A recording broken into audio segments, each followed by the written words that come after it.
Let me ask you a question. Do you like roller coasters? Because I don't. But this month has been a roller coaster of emotions. We had the Canon EOS R and R6 launch, and everything was going great. It was everything we'd ever hoped for and more in a camera, until it wasn't. The reviews started coming out, overheating was a major problem, and Canon fanboys everywhere were freaking out, not knowing what to do. Procedure, everyone, what's the procedure? And then, to make matters worse, Sony comes out with the most perfect camera. I'm just gonna say it right off the top. The Sony A7S III is a better video camera than the EOS R5 and R6. Just straight up. And that's hard for me to say because I love Canon. But just because it's the better camera doesn't necessarily mean that you should buy it. So let's talk about it. All right, let's do it. Let's just jump into it. I never wanted to make this video. This is not easy for me to do, but we're gonna talk about it, all right?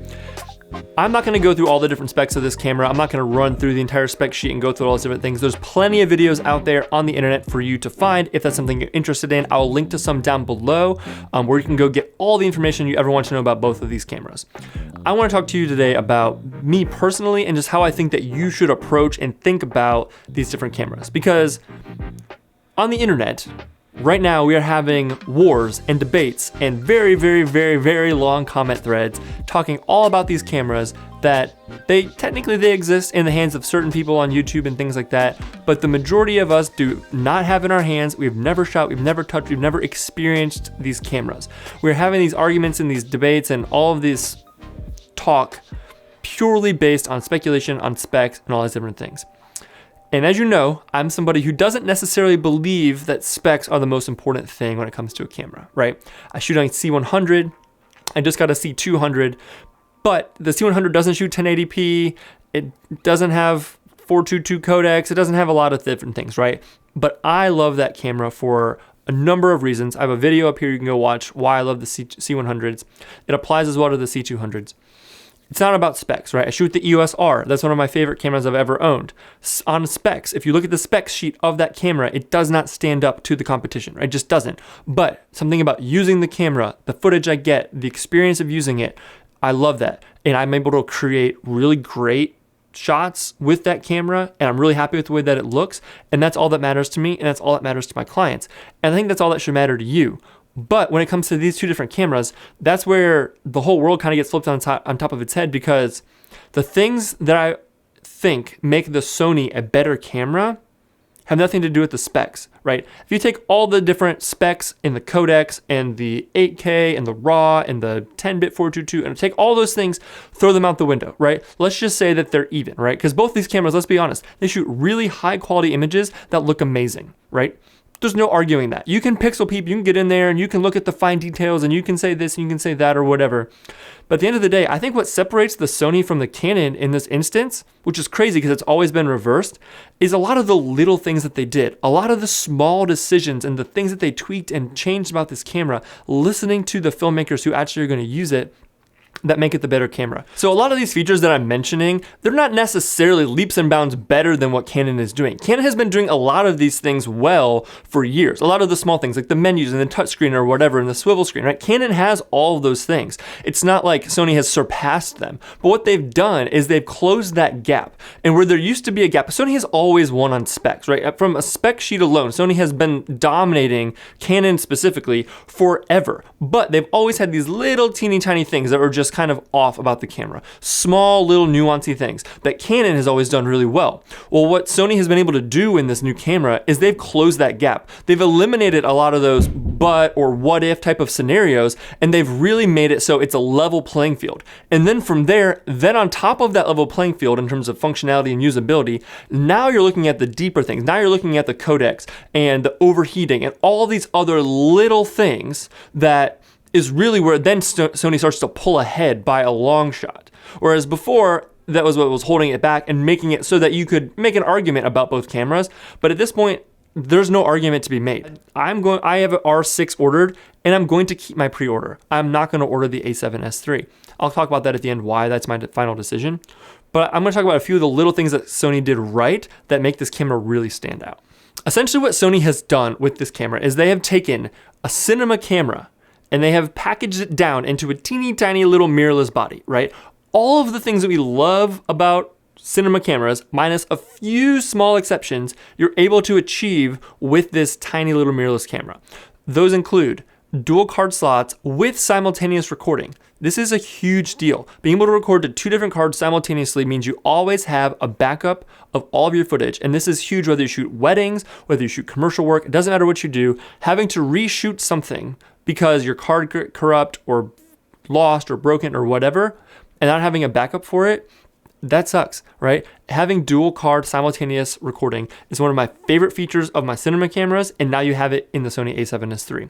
It also has unlimited record times, which is also one of my favorite things about shooting with a cinema camera. Yes, you can get around the 30-minute limit on these cameras. We've been doing it for years. It's not impossible, but it's really, really nice to not have to worry about it. Having not really worried about it for years, I have been spoiled, I guess, is for lack of a better term. And again, what used to be reserved for these higher end cameras, you now have in the Sony A7S III. A flip screen with menus that don't suck, right? Sony has notoriously had awful, terrible menus that take months and months and months and months to learn and just don't make any logical sense. Well, they've completely redone the menus on the A7S III, and they're great, right? They make sense. They seem to be much more logical. From everything I've seen online, you can pick them up very quickly. The Flip LCD screen is now a touch screen, which you can use to navigate the menus, which is really fantastic. One of the best things with the EOS R, I love being able to navigate through all the menus and swipe through all my photos and my videos.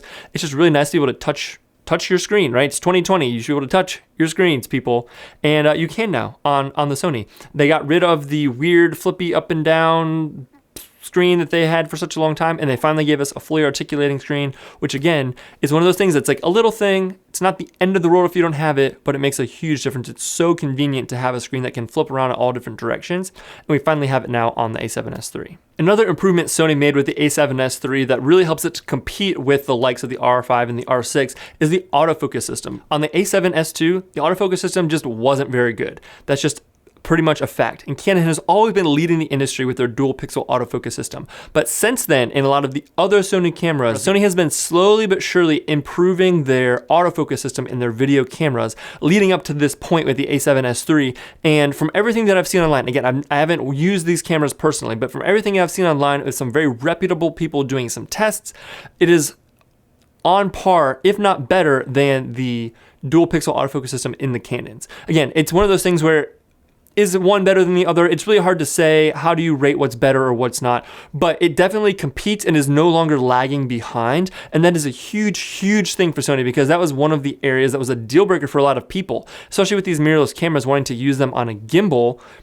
That's huge. Having really solid autofocus is a really big deal. Well, Sony was able to close the gap with their new autofocus system. And that's a huge factor to pay attention to when you're choosing between these two camera systems. And then, of course, there's the elephant in the room, which is the overheating issue.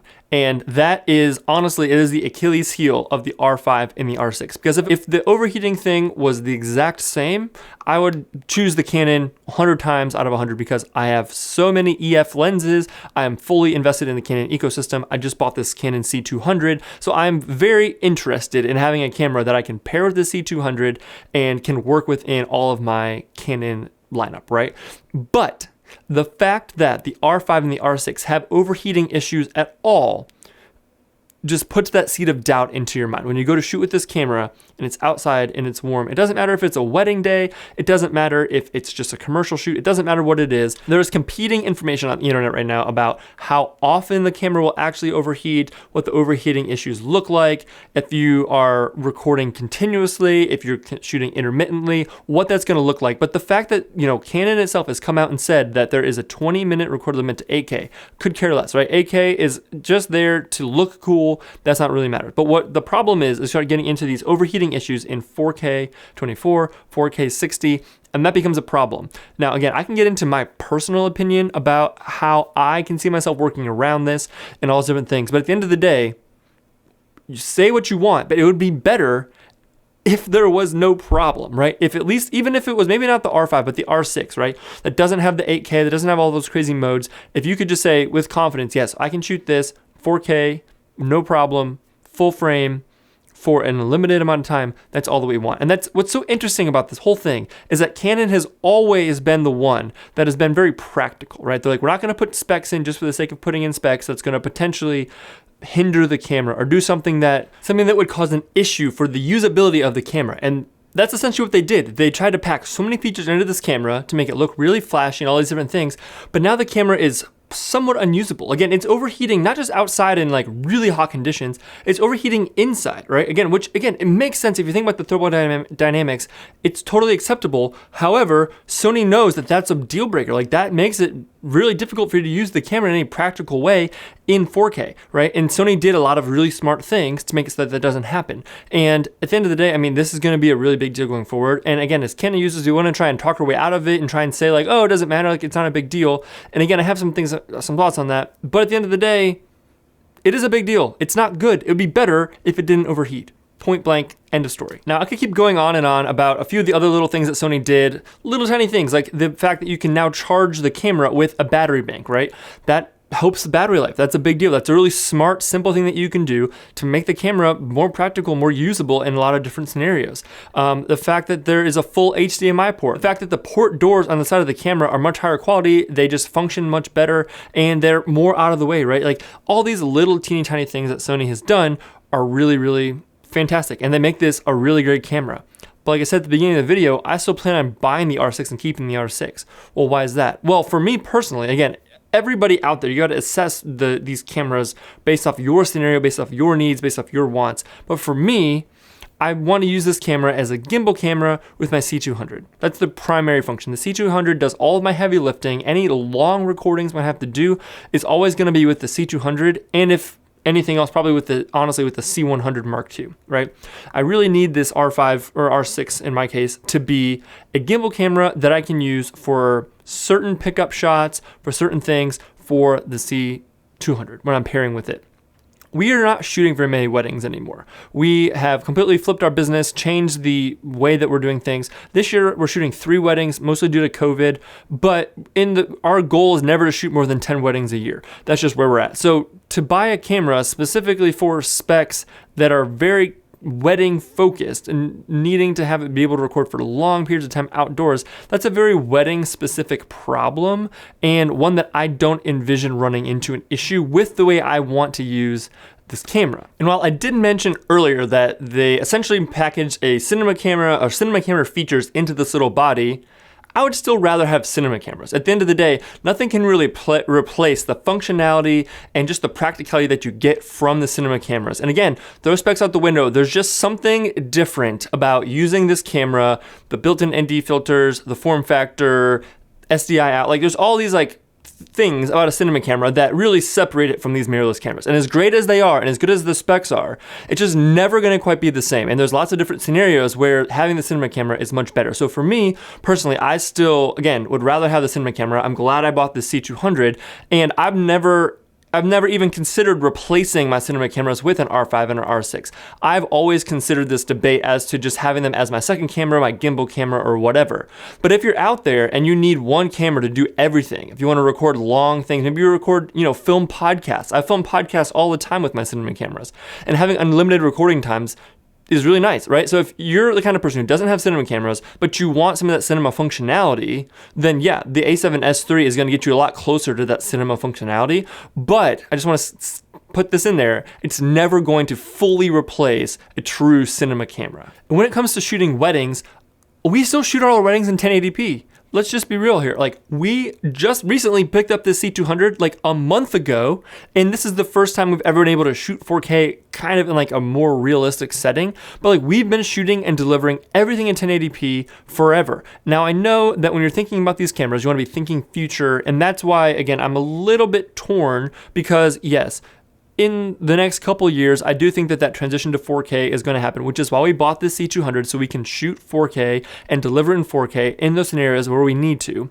But again, I think that based off what I've seen with the R5 and the R6, I can shoot long enough and it's going to work for me fine for the 4K shots that I need. If I'm shooting a project where I want to shoot 4K on the C200 and I need gimbal shots, on the R6 and the R5. I'm going to be shooting far less shots, far less amount of time, far less frequently than I would on a wedding day. A wedding day is like an extreme stress test scenario for cameras. So I'm going to be just fine shooting 4K 60 frames per second with the R6 on a gimbal for a couple shots here, a couple shots there. It's not going to be a big problem. If I really need to shoot long amounts of time on a gimbal, I can put the C200 on a gimbal and it'll be just fine. It has the dual pixel autofocus. It has a lot of the things that I'm going to need. It's going to be just fine. The other thing is that we need photography capabilities. We do a lot of work where we also have to take photos, and we used to shoot weddings professionally. We have a background in photography. So being able to shoot high quality photos is really, really important.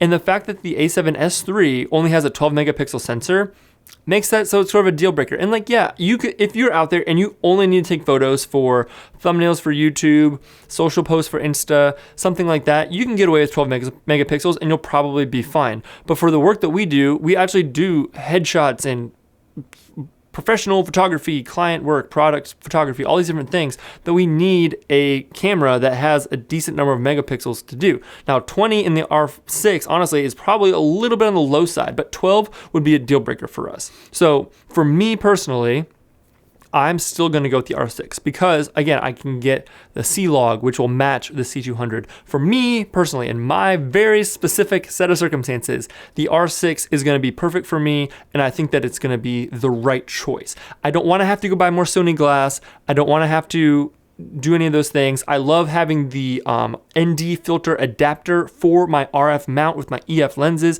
That's really fantastic. So I basically have built-in ND filters on the R6. That's great, right? For me, in my circumstances, the R6 is going to be great. But if you are out there and you're not maybe in my scenario, maybe you have some money to spend on new lenses, maybe you're willing to adapt, maybe you just want the best camera that's going to be the most future-proof, that's going to give you the most versatility, the most options, and is just going to be the overall better camera for video, then I think it's the A7S III. It pains me to say that. It really pains me to say that. I can hear Matt Johnson laughing all the way from Texas, but it's true. I just think that it is the better camera in this scenario. But if you are invested in Canon, if you have a lot of 1080p cameras, you're not ready to make that 4K transition, if you are a photographer, then the R6 and the R5 are fantastic cameras. They're going to be amazing stills cameras, right? And they still shoot amazing video. Again, they're both going to shoot amazing video. There are going to be some limitations on the Canon cameras, just like there used to be on Sony, right? Everyone who's been shooting Sony up to this point,